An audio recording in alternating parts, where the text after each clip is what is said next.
Take a sip of Hennessy to calm my nerve, whether it be in the house or outside on the curb. Thinking to myself, what if everything in this world was reversed? Vice versa is what they call it. It plays over in my mind like a song verse. What if I was the majority and the Caucasians were the minority?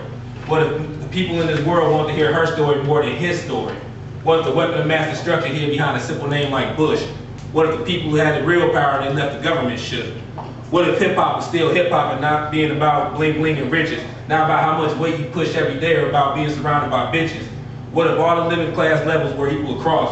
What if our celebrities that we looked up to were still alive and not lost to a senseless act of violence or an accident? What if there was never a concept about drug trafficking?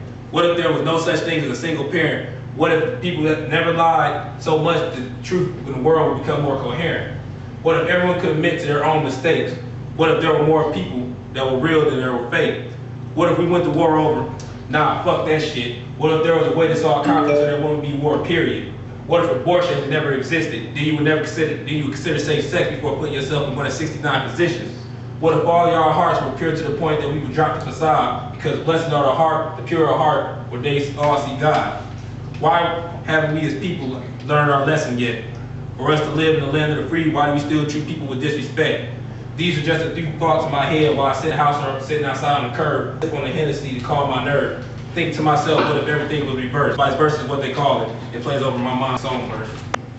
Brutality, the state of being brutal, insensibility to pity or shame, cruelty. I've seen enough brutality in this world as if I were a soldier deployed to it, making me a vet to this shit with the war wounds to prove it. But don't misconstrue this as a nag session, because when you analyze the times brutality has presented itself to the world, you will feel just like I feel, like a victim.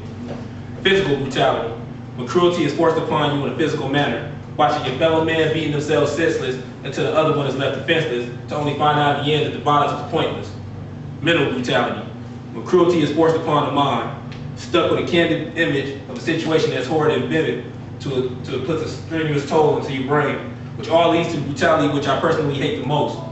Police brutality, when cruelty is forced upon you mentally and physically, brought on by the ones who are sworn to protect us, but yet their justice do us no service.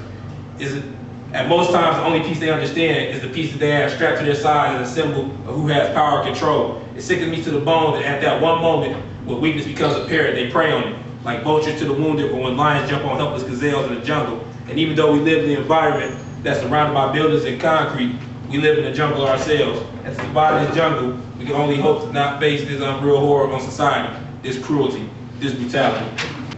My shorty, an unimaginable, phenomenal woman she is. The last fraction of my life which has completed me and has made me a whole being. I never have to worry about the stress from work because when I see her, she makes all the troubles of the world not even exist. To a place where there is not a dark cloud in the sky. She holds me in her arms and she sees that when she sees that hard day, or just to show me that she sees me, come home to her every day in one piece.